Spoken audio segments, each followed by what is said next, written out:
ముఖ్యంగా ఈరోజు రాష్ట్ర ప్రజానీకానికి విజ్ఞప్తి చేస్తున్నా. బంద్ తర్వాత ప్రభుత్వాలు రాజ్యాంగ వ్యవస్థలను దిమ్మదిరిగిపోయింది. బీసీలు అంటే ఏంటిదే? అవునా, నిజమేనా? రోడ్లు బంద్, బస్సులు బంద్, స్కూళ్ళు బంద్, కాలేజీలు బంద్, పట్టణాలలో బంద్ చూసాం, టౌన్లలో బంద్ చూసాం, పల్లెల్లో కూడా బంద్ జరిపారు. ఈ రోజు ఇంటింటికి ఊళ్ళలో దుకాణాలు బంద్ చేశారు, ప్రైవేట్ లారీలు బంద్ చేశారు.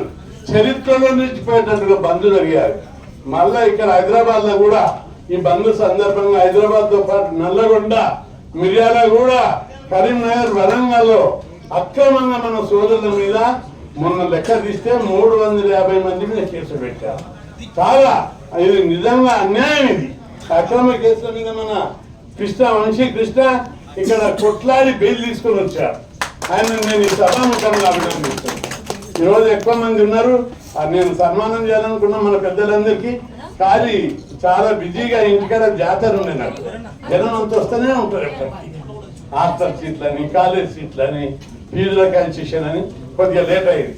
అయితే మీ అందరికీ నేను విజ్ఞప్తి చేసేది ఏంటంటే, ఒక మూమెంట్ వచ్చింది, దేశము మన వైపు చూస్తున్నది. మొత్తం ప్రపంచంలోనే పీడిత కులాల గురించి కొట్లాడిన ఆఫ్రికాను చూసినట్టు ఒకప్పుడు ఆఫ్రికాలో పెద్ద ఉద్యమం జరిగింది. భారతదేశంలో బీసీ కులాల ఉద్యమం తెలంగాణ నుంచి ప్రారంభమైంది. దీన్ని చూసి కేంద్ర రాష్ట్ర ప్రభుత్వాలు గజగజలాడిపోతున్నాయి. పార్టీలు భయపడుతున్నాయి, ప్రభుత్వాలు భయపడుతున్నాయి. బీసీ ఉద్యమం బలంగా వస్తే రాజ్యాధికారం వీళ్ళు ధనకపోతారనే భయం వాళ్ళ రూపం ఉంది. ఎందుకు? మన న్యాయమైన డిమాండ్. మనం ఎప్పుడు అన్యాయంగా కొట్లాడతలేము. రామ్ కోటి, రామ్మూర్తి, రాజ్ కుమార్, నిఖిల్ పటేల్, మోడీ, సాయిబాబా వీళ్ళందరూ ఇంటోళ్ళు అని చెప్పలేదు. ఉద్యమానికి ఓనర్లు వీళ్ళు. మొన్న కేసులు అయినాయి.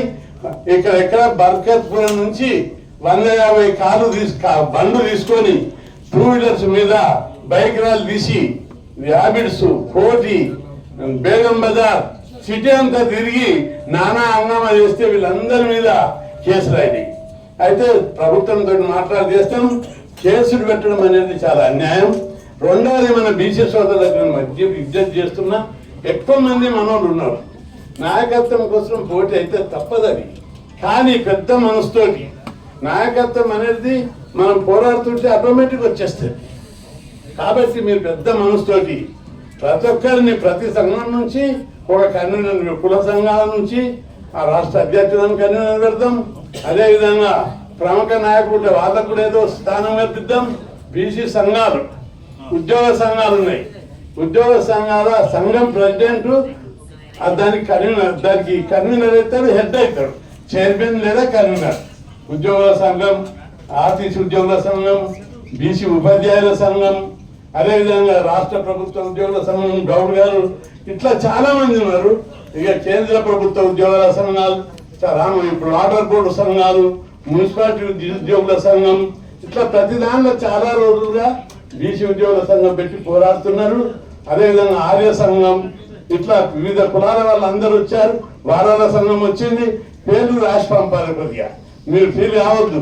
ఇలా చాలా బిజీగా ఉండి జిల్లాల నుంచి ఫోన్లు, ప్లాన్లు ఏం చేయాలి, నేను ఎంతమందిని ఎదుర్కోవాలి, పార్టీలను ఎదుర్కోవాలి, ప్రభుత్వాలను ఎదుర్కోవాలి, మన ఇంటర్నల్ జరిగే కుట్రను ఎదుర్కోవాలి.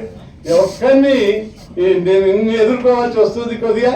అయినప్పటికీ కూడా తట్టుకుంటా జాతి కోసం జరిగే పోరాటంలో ఎక్కడ తల వంచను, తల దించను. ఖచ్చితంగా ఎప్పుడైనా చట్టసభల్లో బీసీలకు రిజర్వేషన్లు సాధించినాకనే నాకు జీపోతుంది. అప్పటిదాకా